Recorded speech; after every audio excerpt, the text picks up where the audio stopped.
J'aimerais bien faire, si possible, dans le meilleur des mondes, le step à Reims UFC. C'est quelqu'un qui frappe fort, gros crochet bras arrière, il met pas mal de low kick, donc il va falloir être vigilant debout. Salut, c'est Virgil Haugen, je combats à la Reims le 15 décembre pour la ceinture. Retrouvez-moi sur 100% MMA. Bonjour Virgile, ta grosse actualité c'est ton combat contre Enrique Shigemoto le 15 décembre. À 2 mois du combat, comment tu te sens? On commence à attaquer fort la préparation là. Donc ça va être 2 mois intensifs et j'ai hâte, il me tarde. 2 mois c'est long mais en même temps ça va passer vite, mais il me tarde d'y être. Et justement, comment se passe ta préparation? Pour l'instant, on va faire plus au niveau physique, ça va être un peu plus de travail de foncier. Après progressivement on va monter, on va être plus sur du travail où surtout que ça va être un 5 rounds, donc il va falloir bosser aussi sur cet aspect-là. Et après c'est encore un peu d'apport technique et on va commencer les sparring, la bagarre dans quelques semaines. Tu as appris le 14 septembre que tu avais ce title shot. Dans une interview de nos confrères de La Sueur, tu disais que tu ne regardais pas forcément tous les combats, que quand tu rentres chez toi c'est pour te détendre, pour regarder des séries. Mais est-ce que, avant de savoir que tu allais affronter Enrique Shigemoto, tu avais déjà regardé ces combats avant?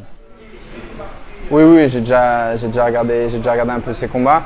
Après, j'ai fait ça, on va dire, pour l'instant un peu en surface. Je suis pas allé chercher vraiment si j'en trouvais des qui n'étaient pas sur YouTube, tout ça, mais oui, j'ai quand même regardé. J'ai commencé à analyser, à voir un peu le style du combattant et voilà. Après, il a beaucoup de finish, donc j'aimerais bien voir les combats où il a perdu. Pour l'instant, j'en ai pas encore vu. Je pense que peut-être qu'on peut les trouver sur Fight Pass ou quoi.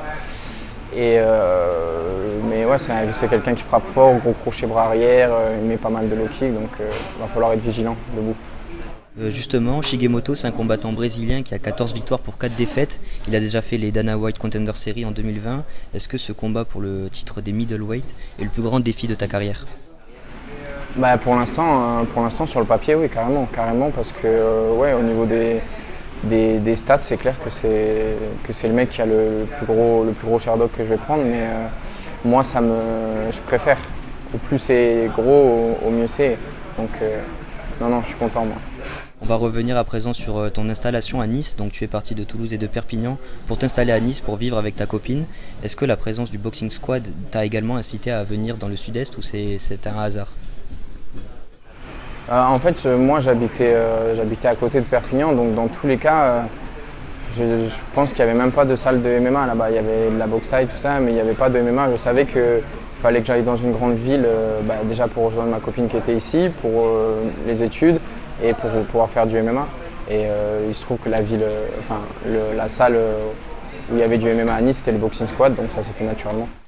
Dans cette salle, tu côtoies d'autres très bons combattants comme Axel Sola ou encore Manon Fiorot. Qu'est-ce qui t'apporte au quotidien, que ce soit sur le plan sportif ou mental? Oui, je les vois souvent. Axel, je vois tout le temps. Après Manon, des fois, elle a les entraînements 1 heure avant nous ou un peu décalés. Mais oui, je les vois quasiment tous les jours les deux. Bien sûr, après, il n'y a pas que eux qui apportent. On est toute une équipe, même si le jour du combat, on est tout seul, on s'entraîne tous ensemble. Comme vous avez vu ce matin, on s'apporte tous un peu de l'expérience qu'on a, même des techniques. Il y en a qui viennent de différents sports, ils vont ramener leur bagage propre au sport où ils étaient avec eux. Donc c'est tout ça qui fait qu'on progresse ensemble. En venant au Boxing Squad, tu as fait l'impasse sur le MMA Factory où Fernand Lopez coach. Dans des interviews, il a déjà vanté tes qualités. Est-ce que tu as déjà pensé à t'entraîner là-bas ou est-ce que c'est une salle qui pourrait t'intéresser dans le futur? Pas pour l'instant. Moi, j'ai un peu de mal à faire confiance. Et donc là, pour l'instant, j'ai toujours été avec Aldric, Axel, tout ça, et ce serait compliqué pour moi de ne plus être avec eux. J'aurais du mal à aller dans une autre salle, même en plus aller à Paris, je suis mieux à Nice, donc pour l'instant, c'est pas prévu de bouger. Non. À présent, on va parler de ton futur. Tu as clairement annoncé tes objectifs. À court terme, remporter mes combats à l'ARES. Moyen terme, prendre la ceinture. Et long terme, performer au plus haut niveau. Le 15 décembre, tu as l'occasion de réaliser ton objectif à moyen terme. Dans le cas où tu prends la ceinture, te sens-tu prêt à réaliser ton objectif à long terme, donc évoluer dans la meilleure des organisations?